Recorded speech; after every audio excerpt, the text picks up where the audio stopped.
it's a yield to the right situation. Priorité à droite. Watch your mouth. Priority to the right. Priorité à the right. Priorité à droite or whatever. Priorité droite, droite. These Lutzatzer. Excuse me? Look around a city and you'll see a multitude of stories waiting to be told, but you might not realize just how complex and layered the explanation is. Join our motley cast of urban dwellers and planners as we research, question, and sometimes fall deep down a rabbit hole. I'm Ellen. I'm Matt. I'm Tess. And I'm Zach. And this is Multi-Story. Welcome back, everybody. Multi-Story brings you Ellen's first feature presentation of the show. Thank you. With this right-of-way exploration. Ellen, tell us what's right. I'll happily tell you what's right.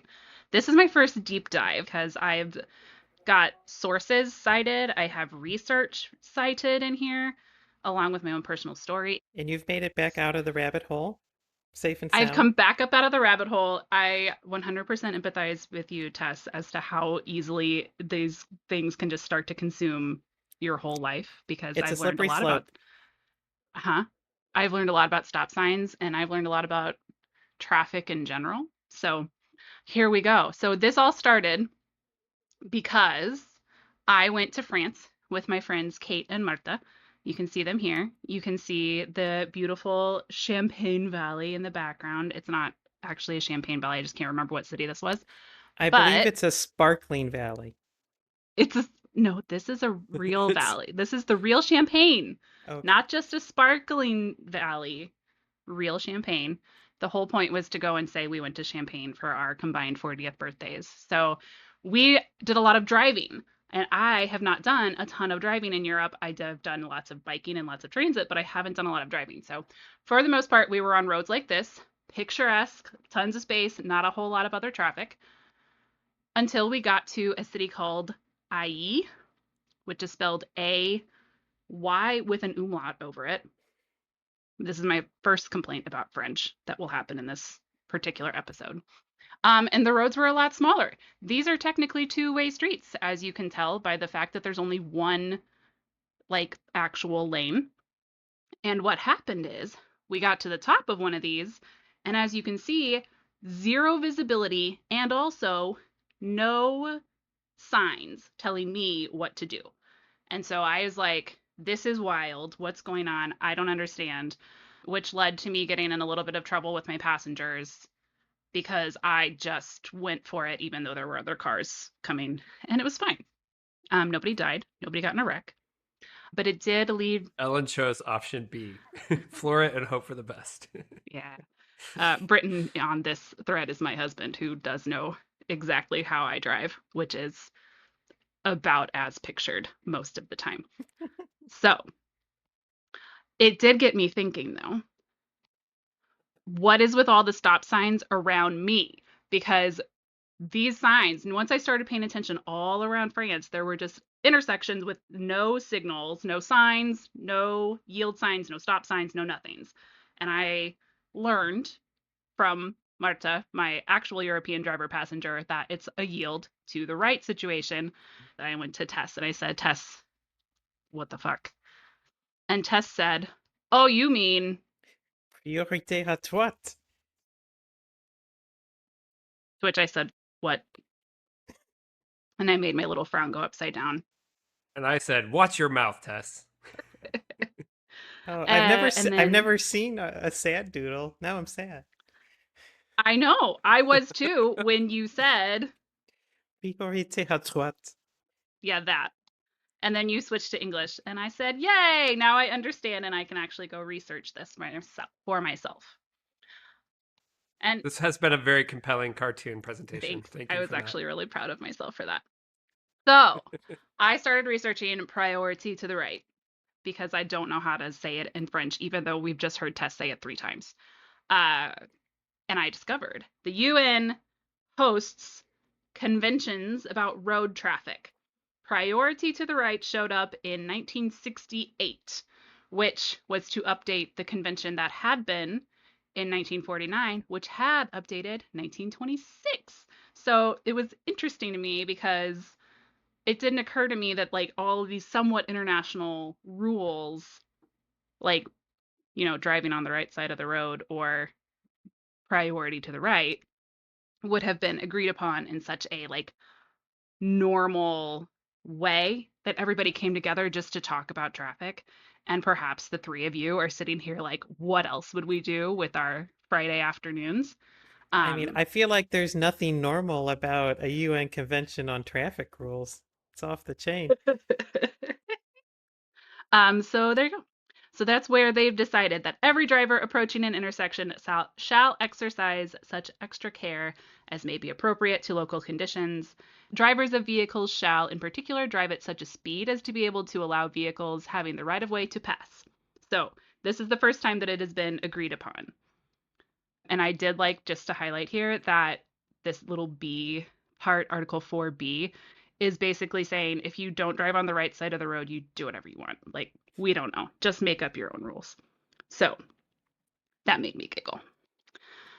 What varies, according to the Wikipedia article, is how often this happens. And this is what I think happened to me, is because, as mentioned, there are stop signs all over my freaking neighborhood, which have these really small intersections, just neighborhood streets.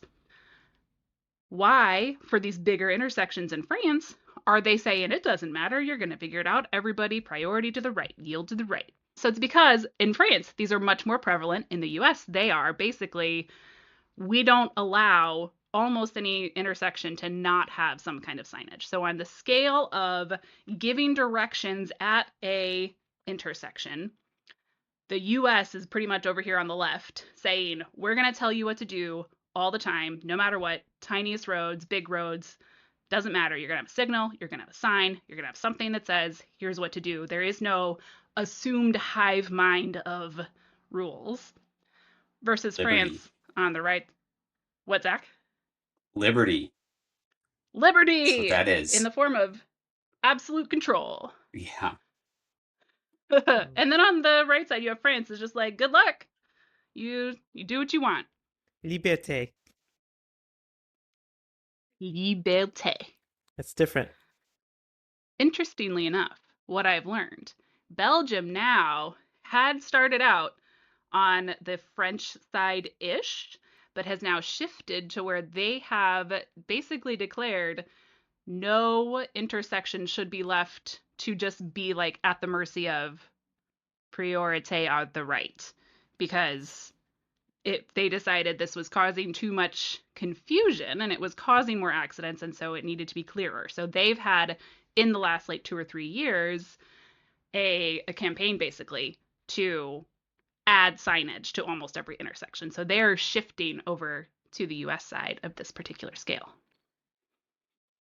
France takes it so far as to have 0 signage on this intersection where the Arc de Triomphe is, which has all of these various roads coming in, and it's just one gigantic roundabout, and there's nothing that says anything about what you're supposed to do in this giant roundabout, which is ridiculous. But France is basically cited in the Wikipedia article as the country that just like has taken priorité à droite or whatever all the way to, we're not going to do very much, like that's our system, priority to the right.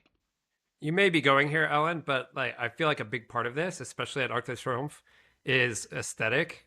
Like, can you imagine like how ugly all those signs would be at this most beautiful? I mean, it's ironically very beautiful, even though it's like a gigantic traffic sewer. But you can't put an ugly, big old dumb stop sign or yield sign at every entrance to the Arc de Triomphe. It's going to ruin your Instagram photos. I wasn't going to go there, but I think it's an interesting point. I was thinking of the savings. Those signs are expensive. Yeah. That's a good, yes, that's true. There is a point there, but I still think, I don't know. I'm not actually taking a side yet. You guys are like leading me into my own story. So, no signage here. I'm letting you dig as deep as you would like to go, Ellen. I don't know that I'm going to dig. I don't know. We'll find out. I don't think I'm digging myself in here. So I started paying attention. I went to Europe this summer, and I was in the UK, and I was in Italy, and I was in Sweden. And I started paying attention to how many of these intersections, how is traffic flowing? What is signage doing as I'm looking around these intersections? And I did do more driving in Europe when I was there again in the summer than I had before. So I had a good opportunity to do this. So The first intersection that I have as a case study is in Baldock, UK. It's where my friends live. So there is signage here. Where do you think it is?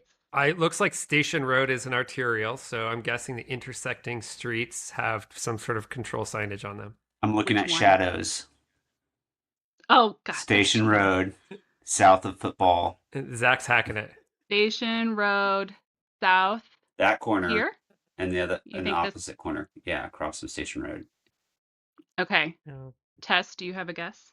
I think I'm inclined to agree with Matt that one of these looks like it has a higher priority than the others. It has a number sign, so it might be a local highway designation.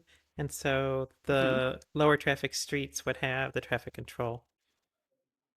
Okay. But Icknield has the stop paint on it. That's part of what I'm leading to, so it's great. There's exactly one sign here, and it's for this direction of Icknield Way. That's the only part of this that gets an actual physical sign. But Matt, you're completely correct. What I learned is that the UK relies much more on painted directional and painted instructions on the road itself. So, yes, Matt, you've got the two actual yield signs painted on Icknield Way. Football Close gets Bupkis. But then there's the squiggle lines that lead to the zebra crossing, which is a much, much bigger deal in the UK to slow down and yield for pedestrians in the crosswalk and the zebra crossing. Like, very much enforced. If you even get near one of these on the sidewalk, the traffic will slow down and let you cross. I do like that you've localized your pronunciation for the sake of this presentation. Thank you. Thank you. I try to make sure you can all understand me. So that is what's going on. So it's not that there is actually no signage. It's just that locally you learn to drive in a different way. You learn to pay attention to different things so that you understand what's going on. And this yellow section here, you are not allowed to stop your car in that part of the road. So if you are on this bigger station road, traffic is backed up, as you can kind of tell here. Like the back of the last car is right here. This car is not allowed to come in and just like hang out right here in between Football Close and Icknield Way. You have to stay at the far side of the yellow hash marks. So that's one of the ways. The next place that I paid attention to where stop signs are was in Sweden. And so we're going on a field trip. This is Malmö, Sweden. And this is how I went to breakfast one morning. It's a relatively busy street, I should say. It doesn't read that way in this particular view on Google Maps. But you come down here, and then you do a turn onto this little road, which is two ways, even though this is teeny tiny. But this is great streets, man. This just makes me so mad. Come on. Anyway, go on. You're right. No, it's like I love Malmo. And Tess came to hang out with me in Malmo for a day. We met up. So to get to breakfast, we come down this street, which is, again, like I mentioned, two ways, even though it's teeny tiny. So you wouldn't be going super fast. But then we get to our first intersection. No signage. Both of these streets are both like bi-directional. There's also no Then curbs. That's true. There's no signage, there's no striping, there's no curbs. No signage, no striping, no curbs. There are these poles, which I don't know if does that fill in for a curb? A little bit, yeah. It's the cars from going in the area, but it doesn't require pedestrians to step up. That's kind of cool. Arguably, it's more powerful because it's more ominous for the driver. It's slightly vertical, so it gives a psychological impression of constraint, which would slow down the car. So we have now made it to, oh, that zoomed a little bit more than I wanted it to, but you can still see the only sign here is actually just saying no parking, but otherwise no stop sign, no yield sign. And then we come here and then we get to this intersection. Once again, two relatively main streets populated by cars, nothing to see. I'm going to zoom here. It's a similar story. One more, zero signs except to talk to you about parking until we get up to, we finally see our first yield sign right here. Oh no, it's here. That's the back of it.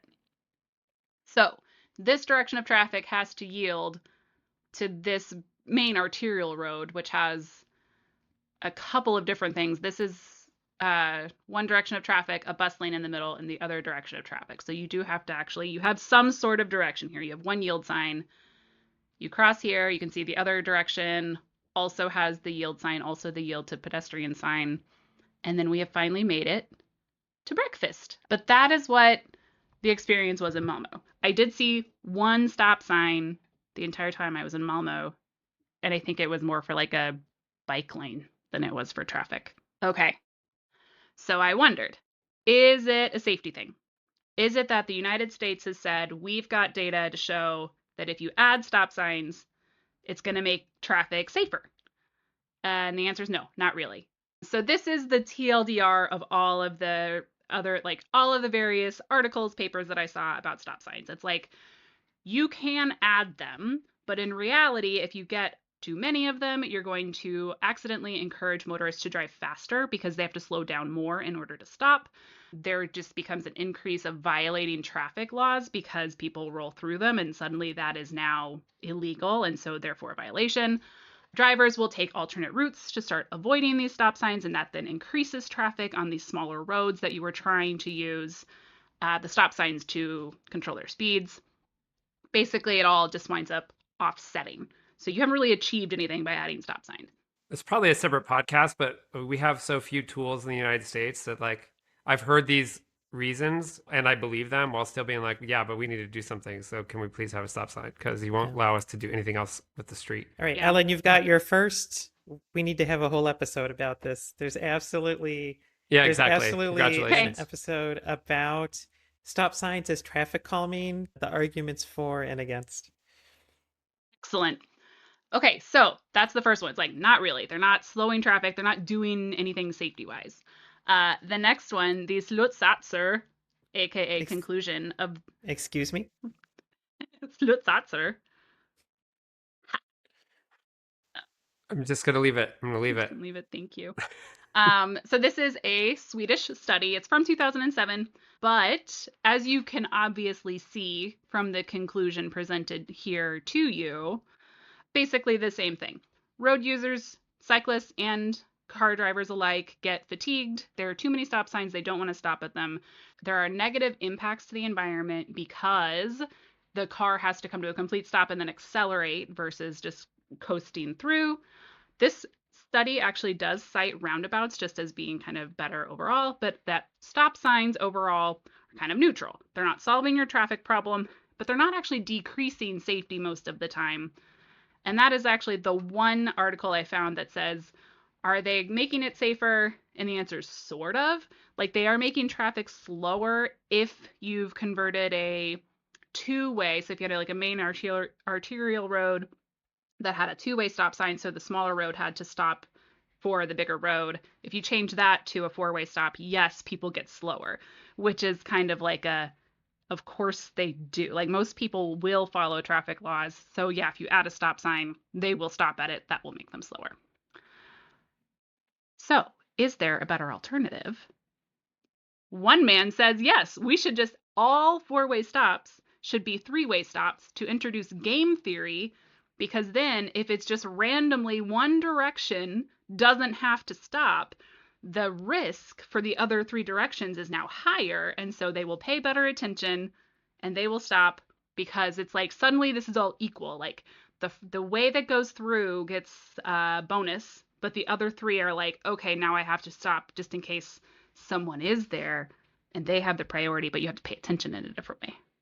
He made it a game. I saw Tess shaking her head, and I immediately loved this, but then I see there's a picture of the proponent of this holding like a Bitcoin plaque. So instant credibility. I feel like maybe this has guilt by association broiness to it. I don't know. Oh, no. I don't know. But the whole idea here, right, is, and stop me if I'm stepping on your narrative, Ellen, but like introducing friction where people have to stop and think about it is key, right? Like, we had a few uncontrolled intersections here in Kansas City, and they were very safe in like a high pedestrian area. And then we put signals in, and then people just know exactly what to do and they don't have to pay attention anymore. But when you come up to an intersection, you're kind of like, wait a minute, I better actually put my phone down and figure this out and make a decision and be vigilant. Super powerful. So this could work. I mean, it's kind of like a Hunger Games-y, but whatever. I'm with you, Matt, on the diagnosis.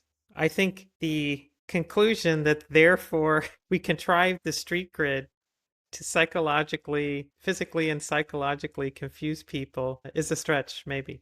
To your earlier point, we could do it for enforcement too. Like every 100th car that rolls a stop sign just gets missiled. missiled. That's quite the jump to I'm not sure if that's ever been used as a verb before, but I dig it. I'm innovating here. Straightforward. I understand what's going on. Anyway. But to your earlier points about infrastructure costs, Zach, this guy basically is arguing it's like, well, if you only need 3 stop signs at all of these places instead of 4, you're cutting costs by a quarter. Ta-da! Or if it was a 3-way stop and now it's a 2-way stop, which they dig into in the paper, now you're reducing costs by a third. This feels like the tech bros who are like, what if we did Uber, but a bunch of people could get in the same car at the same time, and then we have meetup points, and then they've accidentally invented the bus. Yeah. There were a lot of things missing in this particular research, I felt. But it was an interesting thought puzzle of, okay, if this is one of the ways to get people, because basically what we've heard from the other 2 articles is that people just get tired of them. People get tired of seeing the stop signs. They start rolling through them instead. So it was an idea, and I thought it was kind of funny. So that's the end of my prepared presentation. I will now open it up to the floor to basically posit and somewhat present a false dichotomy of, is the US doing it too much? Is France not doing it enough? And I will caveat this with saying I have ignored so much about the fact that traffic is wildly different in the US versus France.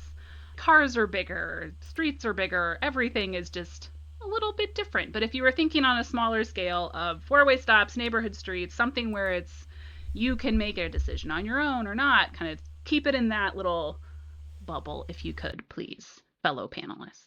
I feel like the thing you always hear, it's almost like a trope whenever there's I'll use the word crash or a conflict on the road. It's like someone yelling about right of way to the other in a way that it's like it's unambiguous that I had the right of way and you did not. And I feel like introducing ambiguity, per my previous comment, is a good thing. And maybe it's a symptom of our streets are too fast and too wide.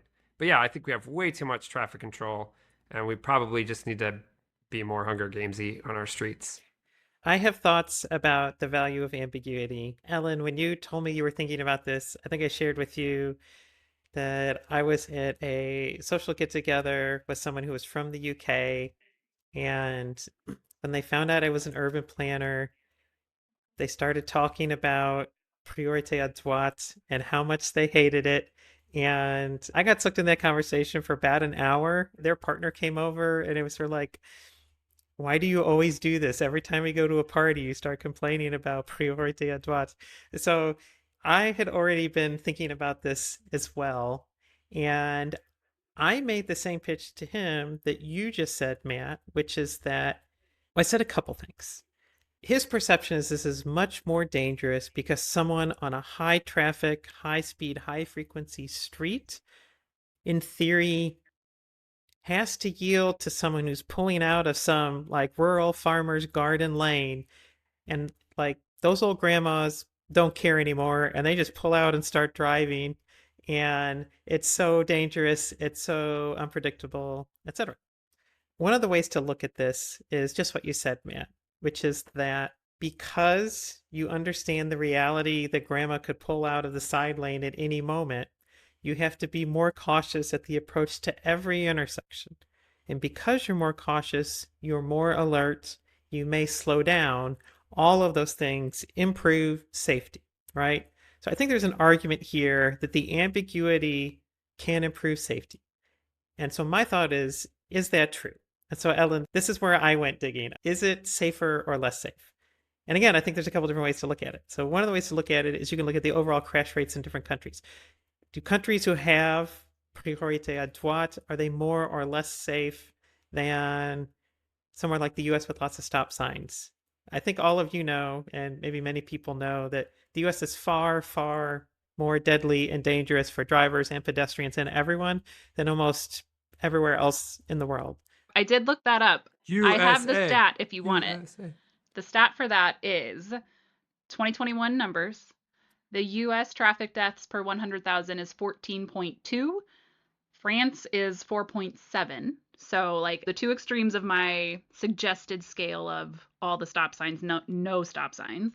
The safest country was Norway at 1.5 deaths per 100,000. And by the time you get to like the 50s, Thailand's up to 25.4. Yeah. So, and then it gets worse from there. But I think the takeaway from that is that there are a number of countries to varying degrees that have these uncontrolled intersections or priorité à droite or any form of uncontrolled intersection.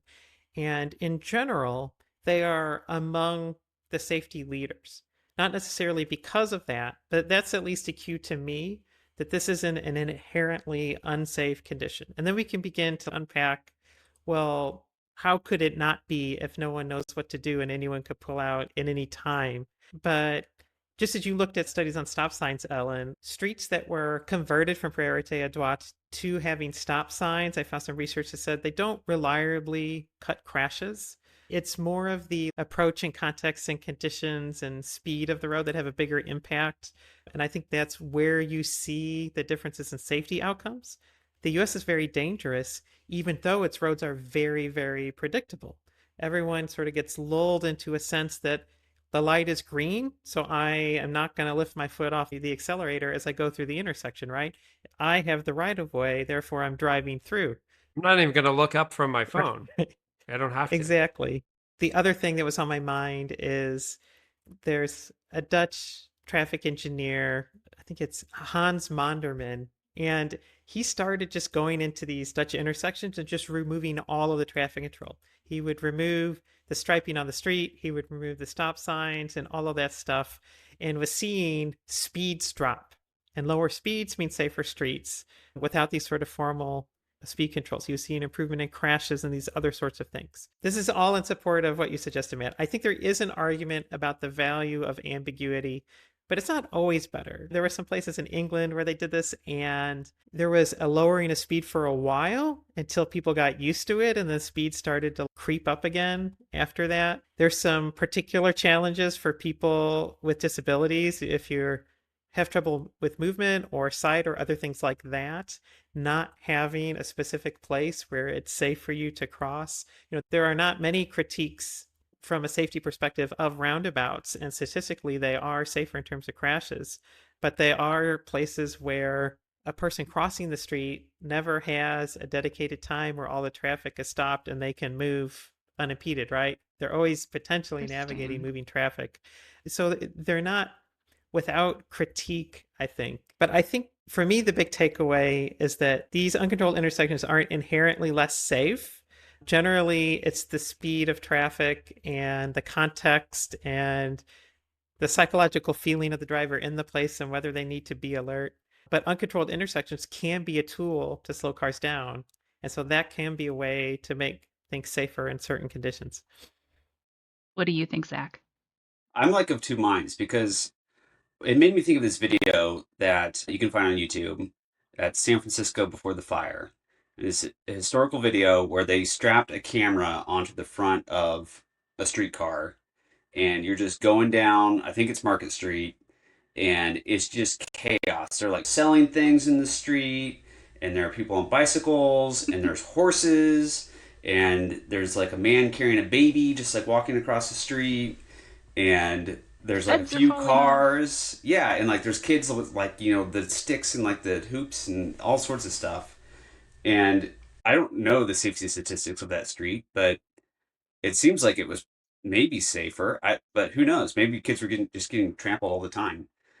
Where was I going with this? I don't know. If it were safer, then I think we should do that. But is that your like ultimate condition of uncontrolled? Yeah, it's like it's just chaos, like commerce happening, just like it's soccer. A playground. There are no lines. It's just like, I don't even know if it's paved. It's just like a stretch of flat area where nobody's even going the same direction. There aren't like lanes. There's no agreement on the right side of the street versus the left. It's just chaos. I feel like that could be cool. Maybe we should do that. But then when I'm actually like riding my bike around or walking around, I'm really thankful when there's stop signs and wish that there were like 10 times as many stop signs so I could like get across. But can you even trust those stop signs? Yeah, I mean, you have to make eye contact with the driver and be like, I see you.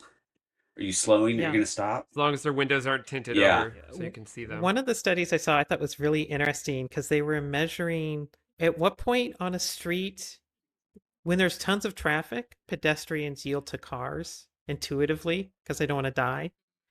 And there's a tipping point when the number of cars and the number of pedestrians is about even, the cars start to yield to the pedestrians because they don't want to mow over a bunch of people. And it's interesting that I think towards what you're saying, Zach, if you were in an environment where everyone was going slow and there was an expectation that cars that were around you would yield to you on your bike, you wouldn't be so desperate for a stop sign that would make everyone stop so you could pass. Again, I think this context is interesting. Another aspect, one of the critiques of priorité à droite is that even if someone on the smaller road technically has the right of way, if the road has an implied hierarchy, if the speeds are higher on one road or the lanes are wider or just feels like a bigger road, then those people will assume that they do have the right of way even if they don't. So if I'm biking in a place in the US where I feel uncomfortable, sometimes there's an implied hierarchy that I have to get out of the road so the cars can keep going. And that's where a lack of safety comes in. Yeah, I'm reflecting. I also drove in France last summer, and I thought I understood this, but I probably didn't give priority to the garden lane driveway situation when I was on a major street, So when I probably should have by the letter of the law. this is actually one of the reasons that Belgium decided to start switching so many of the unsigned intersections over to signed intersections, is because if you did not learn to drive in Belgium or somewhere that relies heavily on priority to the right, then you show up and you just go without realizing that you're breaking the rule. And so they basically said there's enough, that was enough of, there are enough people here, it's starting to cause a problem. Or like if someone is a guest in our country, isn't used to driving here, it's causing a problem. So if you don't do your homework ahead of time, like some of us do. And did you not, Ellen? Did you No. just show up, sit behind the wheel? Have you met me? I also drove in Ireland, and I did my homework for that because I was terrified of the Oh, Tess is wrong side of muted, the so road we thing, can but- just keep on going. We don't have to listen. I want to go back to that very first intersection that you came up to. The thing that started all of this. You Okay. pulled up to the intersection with no signs and you panicked, I as you did. say, and you're like, what do I do? I bet you sat there for a second trying to figure out I did what not. to do. No. No, I did not. Okay. I Well, knew. Coming through, fuckers! It wasn't that. It wasn't that I just suddenly became like wildly aggressive. It was more that it's like because the sight lines were such that, and I can pull the kind of view of it up again, but it was I like think there's your bad driving has undermined my entire thesis. yeah, sorry, but Okay. like their sight lines were poor, and so I'm coming up, and it didn't occur to me to slow down because I know is that I'm going straight and it's a T intersection kind of like veer off thing, and I need to go to the left.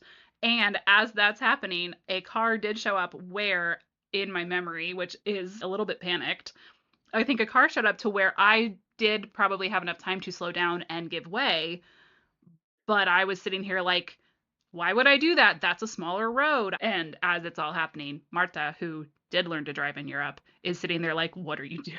What are you doing? You need to yield. And I'm just like, but I'm just gonna go. And then nobody died, as mentioned. I will once again repeat for the record, nobody died and nobody crashed because of my actions. But yeah, it was Okay. incorrect. I think on the whole, when someone's presented with that situation where it's not clear who should go and when, they're alert, they're assessing, and they're proceeding with caution in general. And I'd argue that that is exactly what you want everyone to do when you approach an intersection. Agreed. Yeah, that's interesting because there were moments I did that in France, and if that happened in the United States, if you show a half a second of hesitation or uncertainty, someone will be tailgating you and honking their horn at you, like, "Let's go! What are we doing?" Or what'll So just like the general goodness on the roads is a big factor. I feel like Yes. I'm like always nervous, like to take a second to figure it out because I'm going to piss somebody else Well, off. and what will happen to me at a four-way stop on my bike is that even if, let's say, I showed up at the same time as a car that is on my, like, so car here, I'm here, I should yield to the right, even at a four-way stop, right? If you show up at the same time in the US, the person on the right goes first. The car will see me on a bike and be like, I'm going to be so polite, you go, you go. Or if I'm at a stop sign as a cyclist, the road I want to cross does not have a stop sign, they'll slow down and I'm like, oh my God, someone's going to rear end you because you should not be yielding here. And so it introduces more unsafe behaviors if people aren't paying attention. Or maybe they do have the right of way, but there's just a comfort and familiarity with the road that lets them proceed through it without having to focus. I think that's what happens with Yes. highly controlled intersections. And when you have that, you have a recipe for more crashes and injuries and deaths. Yes. And what we could have talked about this time but didn't would be right turns on red because I did not bring those up. I Oh man, I've got reams on this one. Tess said that I wasn't allowed to talk about it because it was so infuriating. Oh no. I Okay. I was talking to someone here in France about right on red, and they thought that I was mistranslating what I was saying because I was saying someone was turning right during the red light, and they're like, "I think you made an error. You didn't mean to say that." I was like, "This is how we do Oh my it God. in the United States. This is Yeah. legal." Way. Slip It's lanes, way out of right on control. red, all these things. So, if you were founding a new nation of Of car drivers, I wouldn't. of Ellenlandia, what I would the would never. traffic rule be? Would you Bikes put up only. stop signs? Okay. For the bikes, I would put up stuff. No, I think I would try to find a bit of a middle ground. I think it makes sense to have to give some of the decision making back to the drivers, like to I think Matt's point, Tessa's point, even Zach's point. It's like what you want is an engaged driver. You want a driver who is paying attention, who understands the rules, but who is otherwise making decisions based on the safety of someone who's more vulnerable than them. So there's, I think, times and places. And actually, a couple of the studies here that I found did say it's like one of the most appropriate spots for a four-way stop is where the traffic on both directions is pretty equal. So it just becomes more of a limiter than it is anything related to safety. And that is actually where I don't know if we said it specifically, but the rules in the US say you're not supposed to use stop signs to control speed. But that's about the only thing that they wind up really affecting was what the one study said. I have to check which one it was. So it's kind of ironic, but there's also from the public this perception of if you put a stop sign in, then this place is safer. And that's not always true either. I would do a lot of roundabouts, even though they were really annoying in a car. I do think that it just kind of helped traffic flow and wasn't introducing anything particularly dangerous. But in the back of my head, will always be your point about pedestrians tests because it hadn't occurred to me how much a pedestrian just kind of can't navigate a roundabout in nearly as efficient, let alone safe. So this was one of my questions that I had. So my neighborhood is grid, small streets, like 2 lanes max, like maybe some parking on the side as long as you really pull over. But the size of the street is that if there is a car parked on either side, only one other car could get through. And that's where I was trying to picture what would happen if we just took all the stop signs out. And I couldn't decide. I couldn't decide if drivers would just say, great, here I go, or if it would be more that everybody gets a bit more cautious, kind of like the average caution level increases, I mean, there's aka the probably a average learning speed curve, right? decreases. Yeah, maybe. Yeah, I think the assumption would be that for both directions of travel, that the other street had stop signs and people would just be gunning straight into each other. I Yeah, think it would but be after like the First. third a T-bone nightmare. you saw, you would start slowing down. Maybe. Zach, what do You you think what? the insurance industry has anything to do with this? Like, who's to blame? Oh God. And if there's Yes, no probably. stop sign, then who pays? Whose insurance pays? The cost of clear adjudication Mm-hmm. without litigation. Cut the lawyers out. If we have to make a judgment here, it gets more expensive. I think that is part of Interesting it. theory, Zach. I want to say that was cited, and I'll have to pull the Belgium article up again. It might have been one of the reasons they listed it was to just be a bit more clear about who would be in the wrong or right. For your question, Of Ellen, I lay. think I might try it, but I would want to couple it with physical speed controls Because Oh, I think, like traffic calming. yeah, I would pinch the intersections or have a little speed hump or put up some bollards or trees or something else that would slow down traffic on the approach and make sure there were good sight lines. And I think in combination with that, it could potentially make those small neighborhood streets safer. I like it. What would you do, Zach? I kind of like the raised intersections. So you're like all directions are going into a speed table. I like I that. I think I've like heard of what are that. they called? Chicanes? Yeah, chicanery and lanes where Are we you gonna bend the get? road so that it Do we seems need to? like there's actually a dead end. So you Oh, so we like don't are have to beep out confused. the word chicane. No. Okay, fine. Right. You didn't get to say your piece though, Matt. What would you do? I mean, like your example idea of just removing all of the stop signs from your neighborhood, I feel that the context in which you do it is so important. Like you can't just do it absent consideration of where the people come from and what their familiarity is. But I do think the unsignaled model is better. I mean, revealing my bias that Europe does everything better. There are so many signs, and then our only solution that I alluded to earlier in the United States is just like put more signs on it, put another thing on it. The streets are too clear, and it's ugly. It's a mess. So yeah, I just like rip all the small side streets, and you'd probably have to, like, practically speaking, until you retrofit your community, maintain and protect arterials, but Mm-mm. whatever. Did you see, Ellen, my favorite kind of traffic calming, where the streets are like a 1.5 lane wide, but occasionally there's a traffic calming thing where they just do basically a fake parked car. It's just like a bump out. So it pinches where if Oh the two yeah. cars could go by each other. So if you're meeting, you have to stop behind the little bump out thing, let the car come, and then go I around. did. It like forces a yield. Yeah. I love Oh, those things. okay, They're hold on. brilliant. I want to show you something too. Okay, so you talk about ambiguity. I like these streets where it's two directions of traffic with a single lane, with the bike lane as the passing zone. Sounds scary. An American engineer would absolutely never. Put a bike lane in, you're right. Thank you, Matt, for laughing at my jokes. This is a two-way street, and both I see. Okay. the traffic uses the center lane until you have to pass another car, in which case they have a little room to go around.